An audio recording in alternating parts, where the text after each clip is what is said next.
Hi, everyone. Thank you for joining our discussion, our panel discussion on scaling personalization across the consumer journey. To begin with, just a quick introduction. So my name is Divya and I head the sales for MoEngage in Southeast Asia, primarily Indonesia, Singapore, and Malaysia. So before I begin, just to say, so if any of you have any questions, feel free to just chat in the chat box there. And of course, with the panelists as well, if you guys have any questions, please feel free to ask each other, right? So before we begin, I'll just set a little bit of context here. So the idea that personalized one-on-one experience can increase sales and influence customer behavior isn't novel, right? We did a short report showed that 40% of surveyed customers said that they actually purchased something more expensive than they planned because the customer experience was personalized. And in another survey by Infosys, that 86% of consumers said that personalization has had some impact of their purchase. Right, so personalizing shopping leads to better customer experience, leads to more better word of mouth promotion, and increased customer loyalty. But the question is, do businesses really need a sophisticated tech stack or a huge budget to create and scale personalization for their users? So, and how are leading consumer-centric brands actually leveraging vast amount of data, such as, browsing history, hobbies, likes, dislikes, birthdays, all of this information to tailor some of the shopping experiences for a customer? So to discuss this, we have some of the leading brands from Indonesia as well. So I'll just go around quickly around the table. We have Olivia Kurniawati, Head of Product Marketing in Tokopedia. You could just wave. Agnes Lie, Head of Growth Marketing at OVO. Hi, I think you're on mute. Jenna Kosasih, Chief Commercial Officer at Mapemall. That's part of the Mitra Adi Perkasa group. Hello, guys. Nice to be here. Yes, and Christina Lee, Senior Director of Client Success at Verticurl. Hello. Hi. So yeah, it's great to be here with all of you wonderful women. So when my marketing team had asked me if I wanted to moderate this, and I think the one thing why I agreed was I was like, okay, wow, this is great. For a change, we have all women in the panel today. Okay, awesome. So I guess let's just start off. So, personalization is basically used to be about getting the right message in front of the right person. And now companies have to factor like so many things: channel, device, intent, location, and a lot more. How has the journey been for you? And do you think the complexity is really worth it? Why don't we start with Agnes? What about you? Oh my, absolutely, yes. I think personalization these days has evolved to be a lot more complex than before. Like before, it was just changing certain copies, changing certain messages. And today, with all the tech capabilities that we have, with all the data we have amassed, definitely it has been evolving to something that is super, super complex. But one of the common mistake that many have today is thinking that by having all these complexities, we would actually succeed or we would actually do better, but that's not necessarily the case. As such, if there is one key takeaway I really want you guys to remember out of this question is really, it is really important to figure out what kind of personalization sophistication that we would require based on the product we are trying to market, based on the returns we are expecting, before putting in that effort accordingly. Like here in OVO, there are two spectrums of personalization sophistication that we do, with the most basic being the in-channel personalization, mainly leveraging just our in-channel data, our information that have been shared by the users, with no limited look back to the central brain, just customizing. An example of such would be customizing a user's name, sending out messages during their most optimal time, or sending out nudges to users who did not even complete their in-app purchase. And those are the things that we automate, and they pretty much run on its own. We'll monitor and make changes as necessary.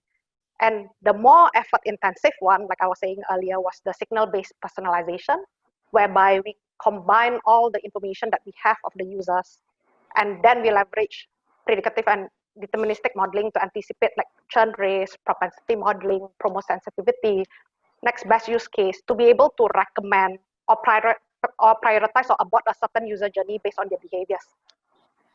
And to give an example of such would be insurance, which is a new business vertical that OVO is trying to break through in a very nascent market like Indonesia. As you guys may have known, insurance is a high need-based product, and to really succeed in this market, we understood that we have to move beyond the basic personalization. So this is one area whereby we actually put in that effort, like I mentioned earlier. And to give an example, we really make it contextual. We try to send out the best offers or send out the best communications at the right time. To give an example, Divya, let's say I know you're an OVO user, you are 29 and married. That's not your real age, by the way. It's confidential, right? And it actually is my real age. You got that right. It's your real age? Yes. Okay. Wow. Lucky guess, I guess. Yes. And then from your past OVO transactions, we know that you have made frequent purchases at mom and baby stores, indicating that you may have a kid. You have made payment purchases at petrol kiosks, indicating you might own a car as such. You know, during this journey, we might be sending you targeted ads on Facebook, knowing that you typically respond well to those ads. And if you don't engage with the purchase, we would even send you an in-app comms when you make your next purchase payment at petrol kiosks. And to put it simply, that's what we would personalize for. But in conclusion, it is super important for us to decide, right, where are the path we want to go down the effort. And to be honest, it has been quite worthwhile for us despite all the complexities, especially when you're trying to market a need-based product like insurance. That's awesome. And yes, I do agree that I think you guys have been doing quite a decent job with the personalization, because being an OVO user myself, I do get some of these campaigns as well.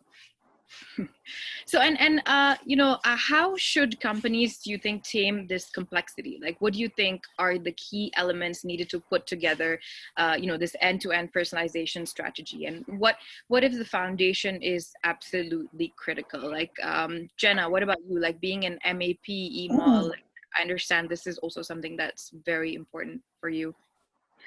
Yeah, I think I have a different kind of an approach to look at this personalization. I think if I speak from the perspective of the platform which I'm running right now, which is Mapemall.com, whereby we're actually dealing with a lot of international brands in the O2O platform, whereby we actually connect directly to their brick and mortar stores, right?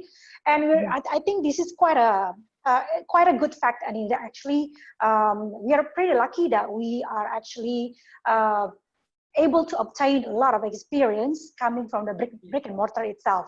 Yeah, the fact that the brick and mortars have been there for so many years, so they have been present and they have established their market brand loyalties and behavior.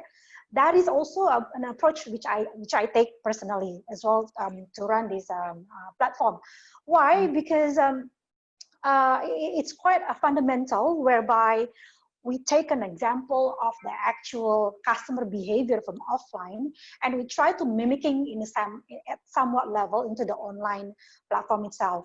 For example, I mean, when you go to the mall, right? When you go to the mall, you are being presented with a lot of stores, yeah, a lot of visual window displays, yeah, a lot of promotion and all that stuff, right? So how the journey, it's like, how can you ensure that your customer can be personalized enough, getting all this exposure according to their behaviors and stuff, right? So I think when it comes to customers, in my own theory, I have two types of buyers. One is the accidental buyers, whereby they will come into the website with no specific intention to buy, similar to people are actually going to the mall without any specific intention to buy anything particular, brands or anything like that, right? And then the second is more into the intended buyer. Yeah, intended buyer, for me, it's more like a customer who actually come to the website with a full intention to buy specific brands, maybe specific category, maybe, yeah, not necessarily a bargain chaser or things like that, but they have a lot of things to consider it before they buy. So this is where the personalization comes in. So for me, personalization is actually starting from the minute your customer walk into the mall or walk into your homepage per se.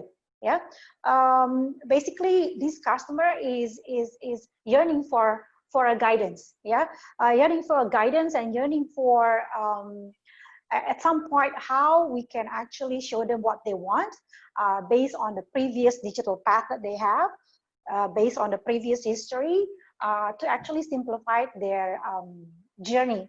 Because one thing that I understand that no matter how good your platform is and everything, never assume that every single of your customer will understand completely your platform journey. Yeah, so therefore it's a lot makes sense for me, especially because we are so much related to the brick and mortar stores and brands, to understand what is the fundamental there, starting from the offline. Yeah, because again, like for example, the analogy for customer number one. Yeah, what I learned, when you create a journey according to their digital path, you can sort of redirect them to shortcut their journey. Yeah, to find the pages, to find the marketing, to find the promotion or brand that they specifically intended to have in the first place. Yeah, sorry, which they don't have intention to have it in the first place. And then the other cases is that where the intended buyers, right? Because brick and mortar had invested a lot of kind of like money when it comes to defining the consumer behavior. If you remember, sometimes ago when all the shops are still active and running, when you walk into the store, you remember how they do the clicking, and you have one of the store operational probably paying attention on where you go, you know, whether the minute you walk into the store, do you go to the left, to the right, or you go straight, or you touch any displays or whatever. So this kind of behavior that we also take, yeah, we want to understand what is the prioritization for our consumer the minute they come into the homepage. Yeah, do they actually go to the brands? Do they actually go to the categories? And based on this kind of behavior, we sort of formulate kind of like a brand affinity and brand category for them. As simple as that, yeah. Because at the end of the day, you just completely marrying this offline kind of consumer behavior with and validate it with your data analytics, and afterwards you create a segmentation and retargeting if necessary, which is it's very, very important. That's why I also share this emphasis a lot to my brand clients, because typically us as a platform owner, we don't always have that intense knowledge of what is their customer wants. Yeah, normally the brand has been established for quite so long. They know, they would really understand what is what the customer wants in offline, and we just need to aggregate the fact that there is a certain consumer behavior in offline and aggregate it with data. So therefore, the whole approach is more holistic. Yeah, it's more holistic, and it's more realistic in a sense. We don't just completely rely on data, but we're marrying these two logic altogether. Okay. Wow, that was a very nice explanation. And I didn't know about this offline store that someone pays attention on what you look at. I never really paid attention, but good to know. Okay, awesome. Yeah. Thank you for that, Jenna. I think before we move on, I think we have a question from one of the audience. From Vani Suhu. How do you go about when you do not enough data from existing users and then personalize the campaign or other outreach to your users? We work in healthcare sector, and availability of data points is to personalize the messages becomes really important aspect to get better engagement. Question for Agnes. Yeah, one thing I forgot to mention early on, of course, when you go down to the spectrum of the more sophisticated personalization, a vast amount of data would be required. And I think we are lucky, given over when we branch into our insurance business, we already have amassed those data from our e-wallet services, our payment business, essentially. And few hacks that I would recommend whenever we don't really have enough data to begin with is to begin user research as early as possible.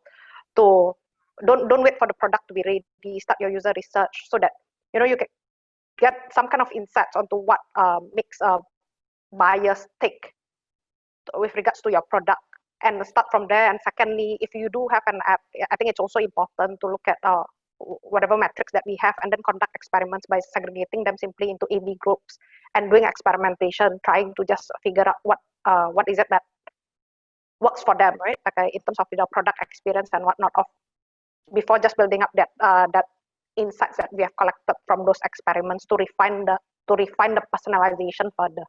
I think those are the two things that I could think of that we also do in OVO with regards to, like when we launch a new product.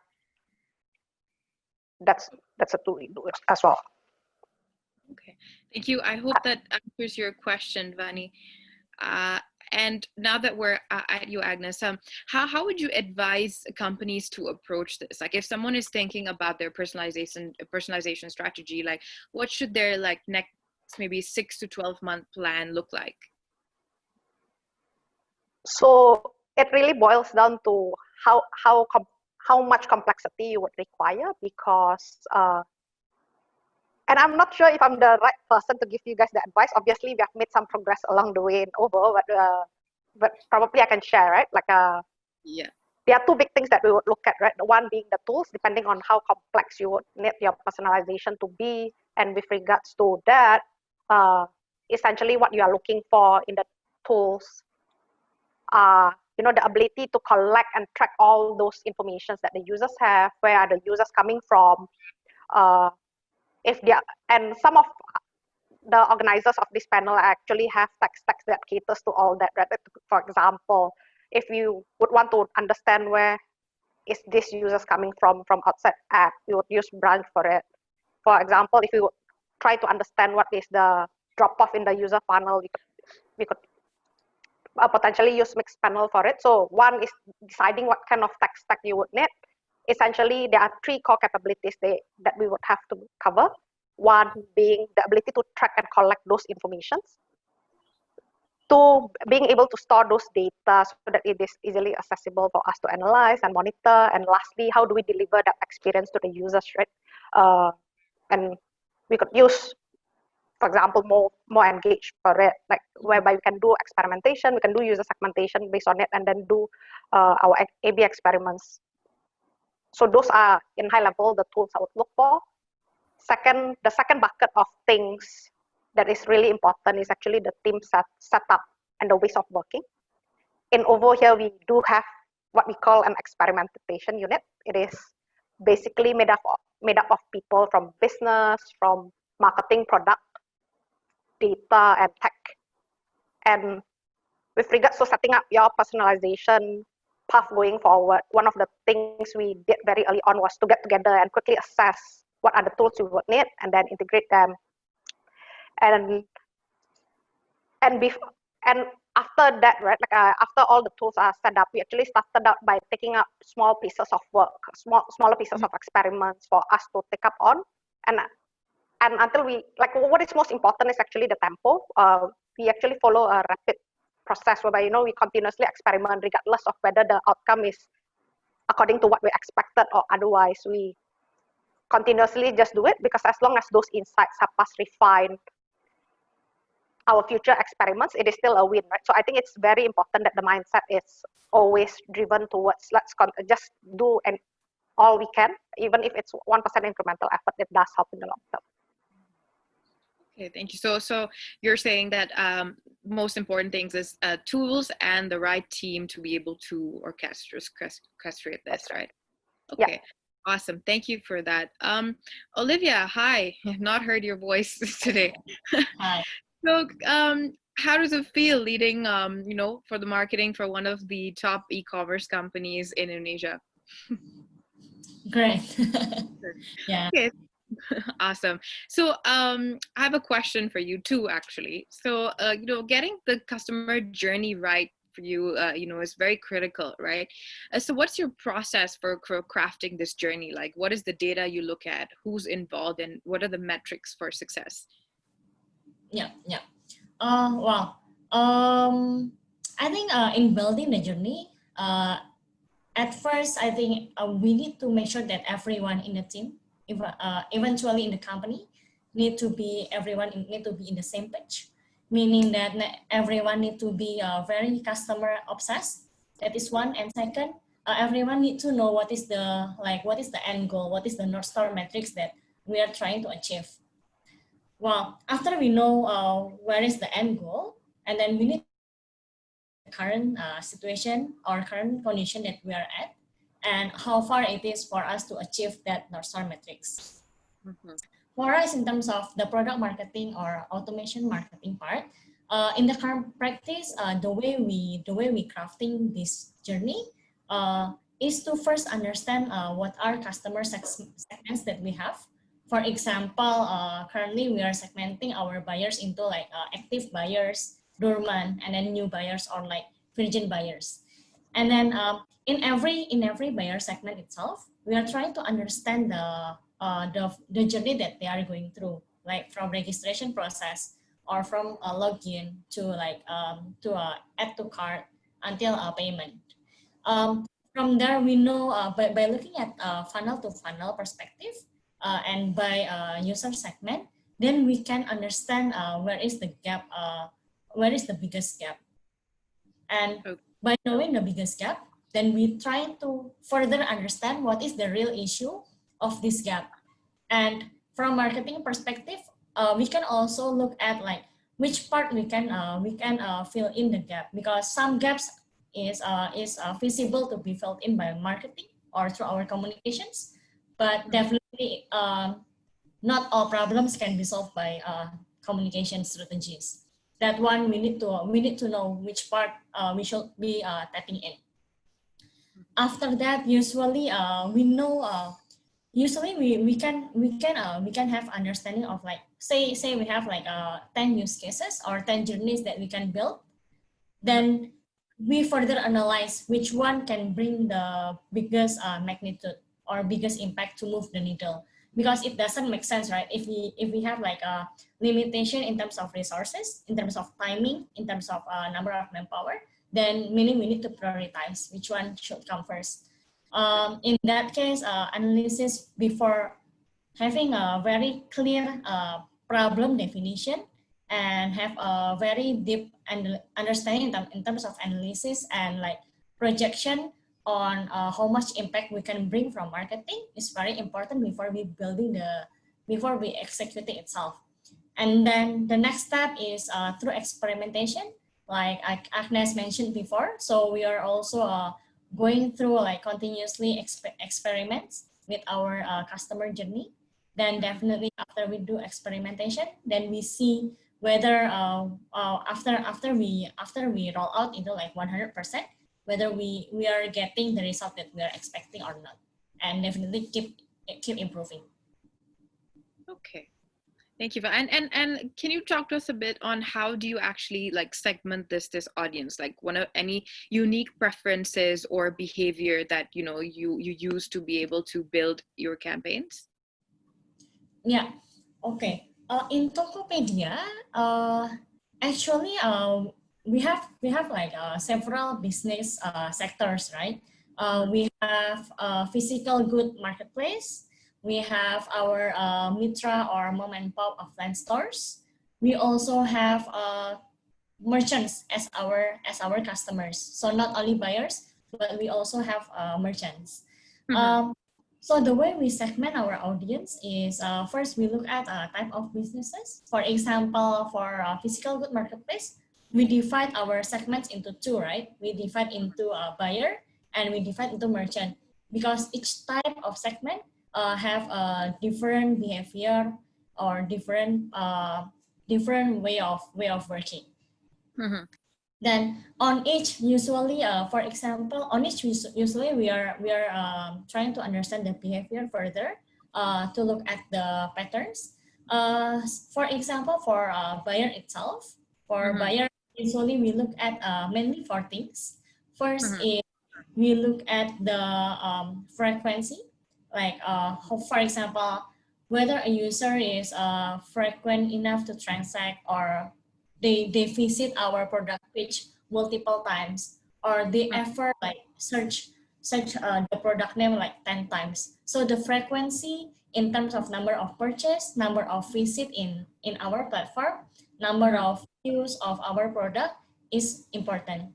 That is one. Second, we also look at their intention.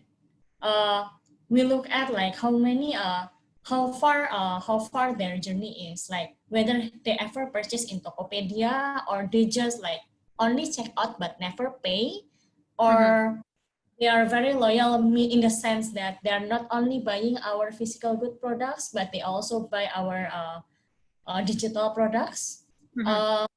Yeah, so that's basically intention. And the third part is usually we also look at the monetary value of each user, because it also defines the like the value of that buyer. And is the category and also geographical segmentation, because every geographical area in Indonesia is very different from one another. For example, in Jabodetabek or Jakarta is definitely different with someone from Sumatra. Yeah, basically those are the things that we are looking at when defining our buyer. Interesting. And even in Jakarta, I suppose you must be seeing a lot of even region area-wise also quite the difference, right? Yeah.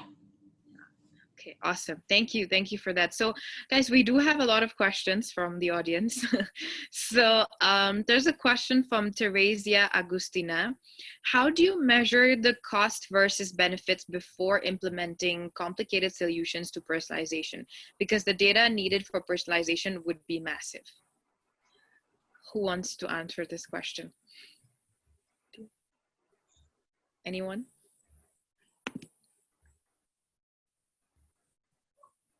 No?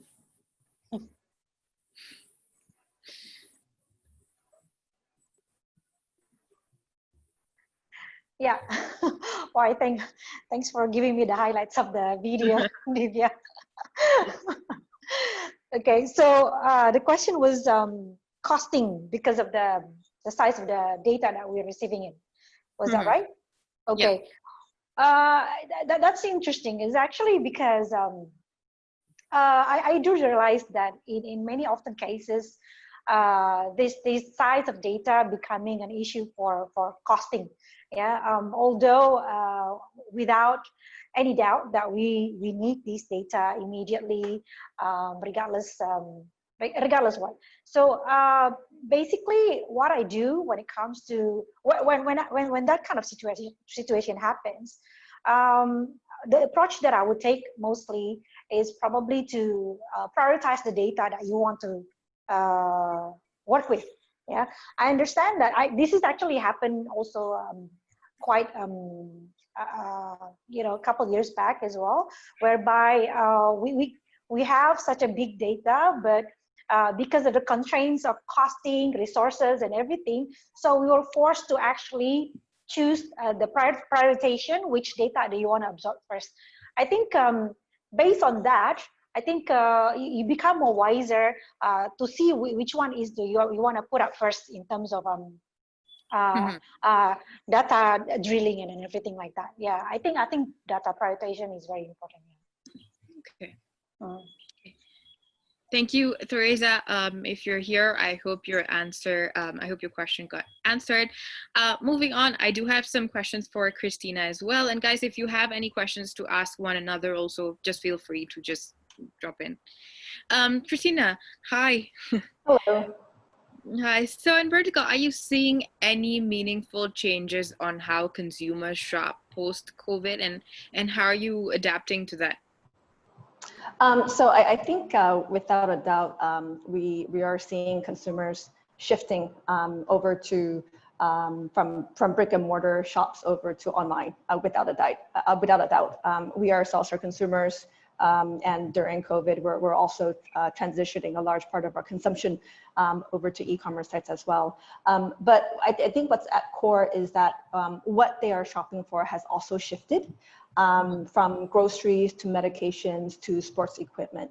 But I think the key question and the key word in the question that you just posed right now is what is meaningful? What are the meaningful changes? Because that seems to be the operative word here. And consumers are, and I think that consumers are much more mindful about what they're buying nowadays. So for example, research has shown that approximately 3/4 of consumers are mindful of food wastage, and they're making a very conscious effort in order to reduce it.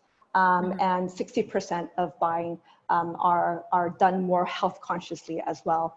And then so we do see that these habits are currently happening, but it's also going to continue to happen post-COVID.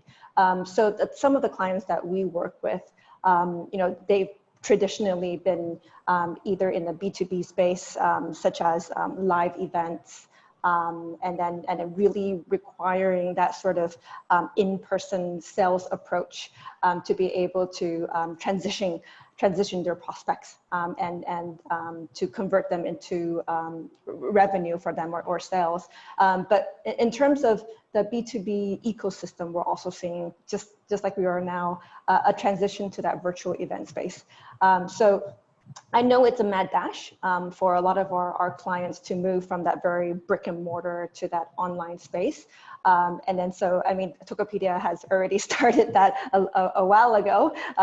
So you're really just being able to really personalize that scale with that. But for our brands and our clients who are currently tapping into that space, that mad dash, yes, it's important, but I think at the same time, it's critical to have that sort of online strategy towards personalization and engagement in order to craft very, very personalized experiences with their customers in that virtual space. Right, this is very important. And speaking on B2B, Christina, we also have a question from one of the audience here saying tips for personalization in B2B business. I guess you could answer this. Oh, wow, quite a broad question. Tips Yeah. to personalization in B2B. Just anything that you can think of on top of your head. Yeah, so I think one of the key strategies that we've probably heard in the B2B space is probably account-based marketing.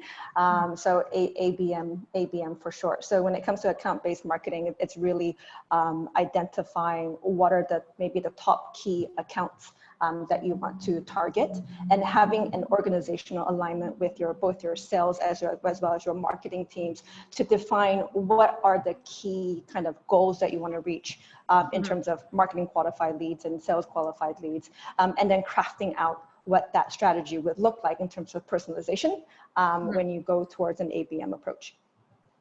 Okay, thank you for that. I hope that answers that question. Okay, so moving on, Jenna. So a huge part of executing personalization campaigns, it's about convincing your team or your internal stakeholders that, these experiments are really worth it, and you have to do, just like Agnes mentioned, like one of the most important tool is a team. Now, how do you, and that usually requires a whole mindset shift, right? How do you build that consensus, like internally? Yeah, I think experiment is something that not many stakeholders are really necessarily understand on the bigger goal. Yeah, because it tends to take quite a bit of time to prove the experiments, enhance and actually coming out into a good result and stuff like that. I think generally they are expecting the result to be urgently just delivered. Yeah, in many cases, I think it's a lot to do with costing and budgeting as well. Right. Yeah. So that's why I think before the approach that I usually take is, before I convince my internal stakeholder, it is really important to actually convince your client as part of your stakeholder as well. Why? Because these clients are ultimately the ones who are going to be giving an answer, or are the ones who's going to vouch for you when it comes to the experiments itself. So when it comes to convincing my clients, which is in this case are the brand owners, I give a lot of education, sharing knowledge, especially to the brand owners, by giving them a lot of analogy between offline and online, which in this case, as I mentioned, the platform that I'm running right now has been adopting the O2O technology. So by having this approach, at the end of the day, not only we tell them on how to do things in terms of online ways, they would also be part of the group of people who's actually experienced the development and improvement itself. So for the stakeholder, I would usually, after passing that part, the educating part, and sharing knowledge to the brand client, I would usually tell my internal stakeholder when it comes to budget or costing relevance. I would try to package a couple of product marketing into one comprehensive output, which at the end, this will be a better result and enhanced journey. So instead of treating one product marketing individually, sometimes I would like to marry them all together. Why? Because one product marketing probably don't have the other function that the other have. But then when it comes to the output, so for, we can always channel it all in one together. For example, like push notification, email notification, and so forth. So the logic behind that kind of unification, it's actually coming also from the fact that we are learning a lot from the offline behavior. So I think it's quite effective so far, because if we're fully talking in terms of budget wise, combining two things at once, it's always interesting. Why? We can because we get to see a lot of more of result or response from market, rather than just focusing in one product marketing itself. But again, I understand that sometimes mixing up all together too many is also creating a complication.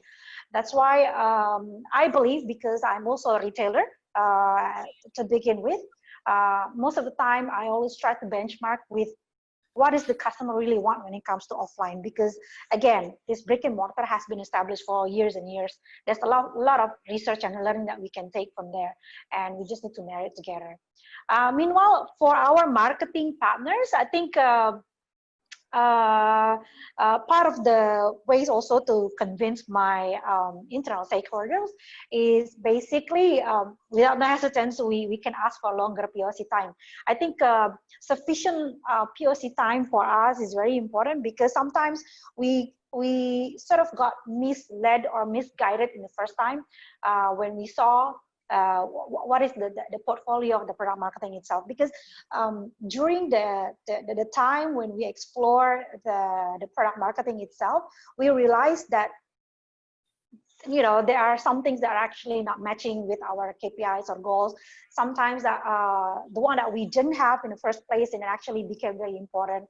So I think that way, I think it's a lot more makes sense and sensible for our stakeholder to accept if we actually doing a lot of experiments with a certain kind of time limit, expectation. Although at the end of the day, we also try to not to complex ourselves when it comes to mixing with one or two type of product marketing. Yeah. At the end, the goal is to maintain and increase conversion. I think costing and budgeting is the most kind of like critical in a sense, because we tend to go very abroad, very crazy about trying one or two things all in the same time. Okay, so you just want it all, and then everything goes out of budget. So it's like, find a way to convince your stakeholders. Okay. Correct. Yep. Makes sense. Thank you, Jenna, for that. And Christina, last question I have to you before we move on to some of the audience. The audience has quite a bit of questions for us. Sure. So in your experience, what has been some of the main challenges of scaling personalization? Like, where do you think marketing teams actually go wrong? Right. Tough question. I think to a certain extent, Agnes, Olivia, and Jenna has already alluded this to already earlier on in our discussion. But I think there are probably three main challenges that I'm seeing with a lot of clients that we work with.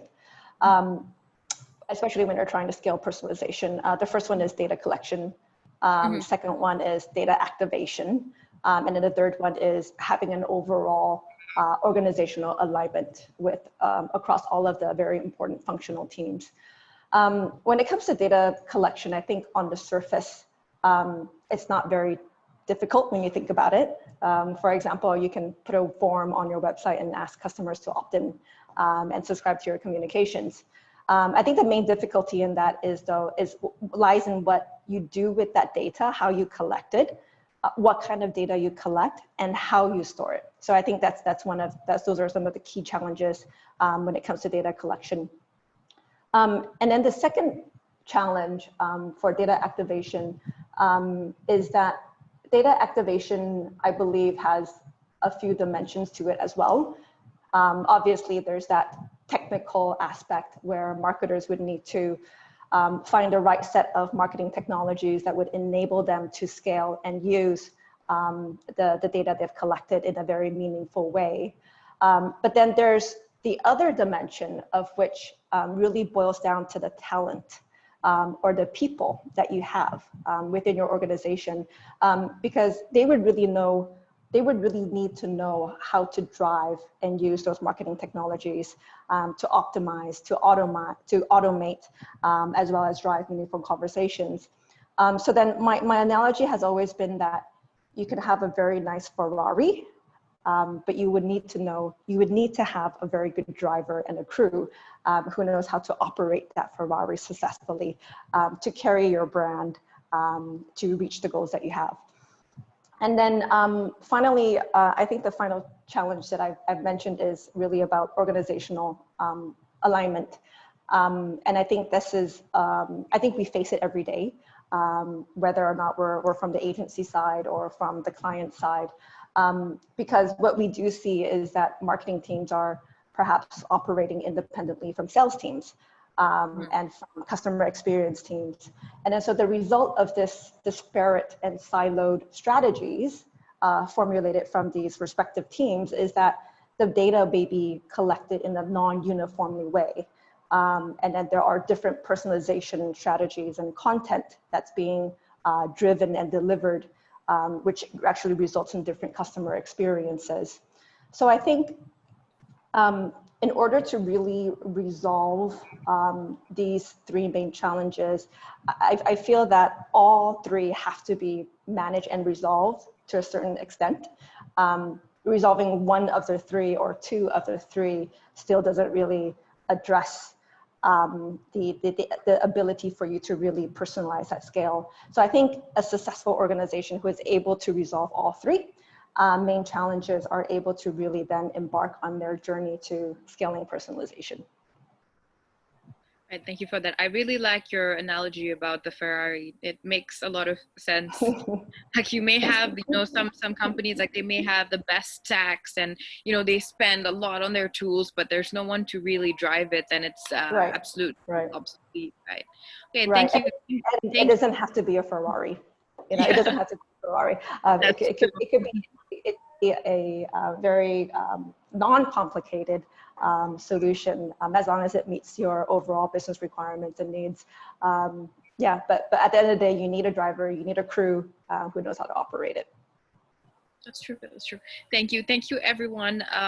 So we have a little bit of time left and we have some questions here. So there's a question from Shraddha Gupta saying, customers are now becoming wary of how privacy of their data and sometimes personalization can feel like the company knows me too well. Do you see this as a hurdle? Ooh. Olivia, you want to take that out? Since, you know, well, you guys know a lot of information on your consumers. Okay. I think it's about the balancing between those two, right? Between internally itself, even though we have a lot of data that we can store in our system, but from marketer perspective, we only leverage things that is really able to move the needle. So we are not going to use any data that we know is that we know will not help our customers moving their purchase intention or moving our needle. So I think balancing between which data to be used to personalize and the way we communicate in terms of our content and our copy, so that it's engaging enough, but it's sort of like not feeling threatened, is also very important. So we're trying to manage those two. Okay. Yeah, I If guess. I can, yeah, go ahead. if I can add a little bit to what Olivia said as well, absolutely agree. And it's important to also note that we're communicating to people, to consumers who want to be communicated in a personalized way. At the end of the day, the control, the power, the authority is coming from the consumer themselves. So at the end of the day, if they don't want to be personalized, if they don't want to be targeted, then they definitely have the option to opt out. And then and if they do, those are not the people that we want to target anyway, or continue to have a engagement with. So it really is requiring two to tango from a brand perspective as well as the consumer perspective. I guess as a user also, like once you're in that, once you're in the platform, like you're already willing to let that information out. So Correct. I guess it's a part of it. Right. Awesome. Yeah. So if you guys can open the Q&A down there, there's quite a few questions. Another question is, what big, Mady from Mady said, what big learnings that you have from your past or current experience in doing personalization strategy to your users? Anyone would like to take this up? Any learnings from your past or a current experience personalization?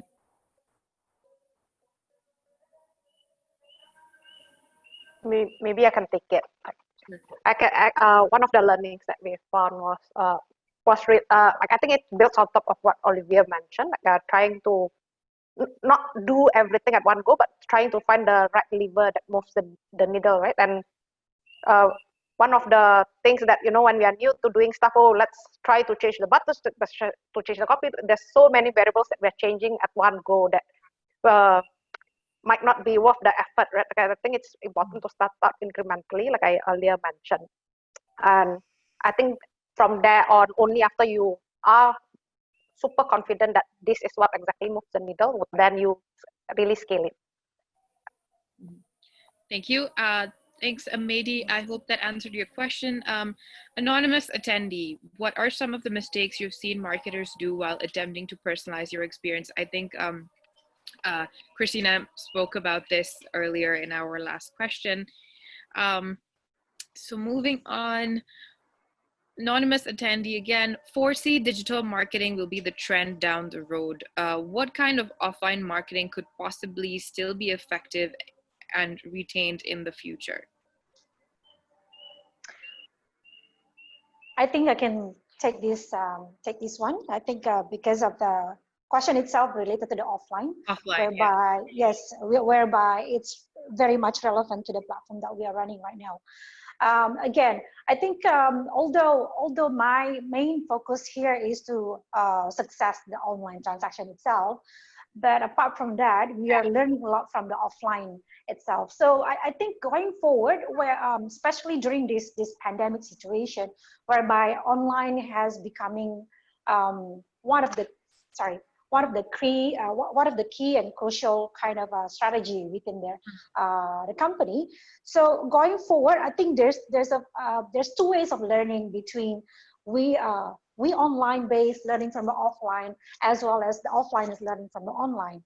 Currently, what we learn because of this pandemic, we understand that our customer are becoming more and more hungry when it comes to promotions, deals, and aggressive kind of campaign and things like that.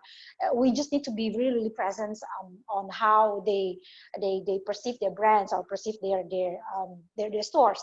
So I think what is really offline needs to learn from us is that on how to marry those data all together, because very often when it comes to offline, they look at the customer the way they look at it in a very physical presence, yeah, but they forget all the data that comes in within. So and other things is what they because of the brick and mortar has been established for so long, they also forget to experiment. Yeah, I am pretty sure right now there's a lot of product marketing that can be directly connected to the stores. For example, like the the geofencing, or even digital floor mapping, which actually gives you more broad and depth of set of data on understanding your customers. Also, I think there's a lot of offline data collections can be utilized as well, using some kind of digital beaming inside the stores and everything like that.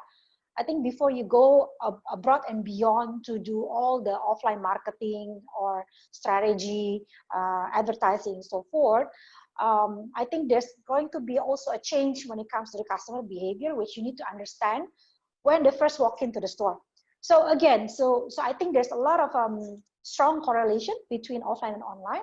That's why every time I go by with my brand clients, we do sort of like a quarterly sharing on what are the customer behavior in terms of quarter by quarter. Was there any very significant anomaly or significant change that we see between online and offline customers? Yeah. Thank you, Jenna. That was a great response. I hope the question got answered. Another question is, customer segmentation is a part of personalization. Do you guys have any recommended framework for it? I think that was the exact question I had asked Olivia there. Next one, I think we have time for one last question. Akash Vatsa, I work in the education sector. We're an online learning app in India for students between class 6 to class 10. We do not have the database of our target audience. We're running campaigns on Facebook and Google Ads and getting good app installs, but on the contrary, the numbers of uninstalls are almost the same. Also, the retention rate is very low. Any suggestions how we can work on it? Anyone? Any suggestions, anyone?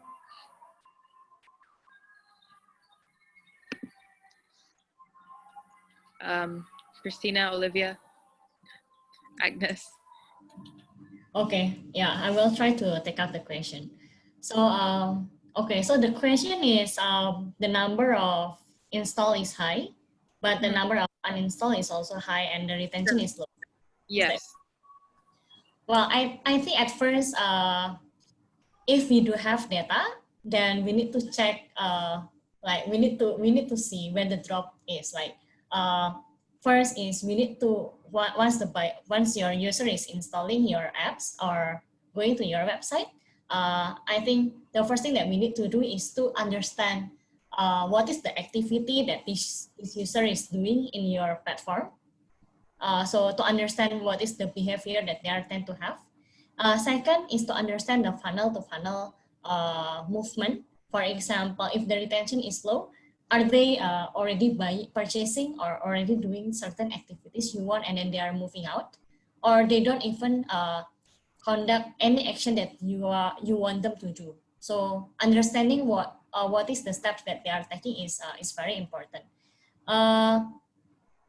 Also, but if we do not have any data in place, then what we need to do is, well, basically, since we have with the data that we have, I think doing the customer research, behavioral research through like both qualitative or quantitative is the first thing that we can do. So at least we can have a certain data that we have in our hand. Yeah. Thank you, Olivia. Akash, I hope that answers your question, and I think we could be running out of time. Thank you so much. I guess there's some other questions that are unanswered. Hopefully, we can chat and answer them eventually as well. You can use the survey or questionnaire. Okay. Thank you so much. Again, thank you to all the audience for listening to us and for your questions as well. And thank you, everyone. All of you. It was amazing speaking with all of you. And I hope that we could do this again, and maybe in person this time, since we're all based out of here. Yeah, hopefully we could do this in person as well. Moving on, I think the next session is on modern growth stack for the mobile first world, which will be led by our director of Southeast Asia, Hastu. So I will let them join in while we sign out. Thanks, everyone. Thank you. Bye. Thanks all. Thank you.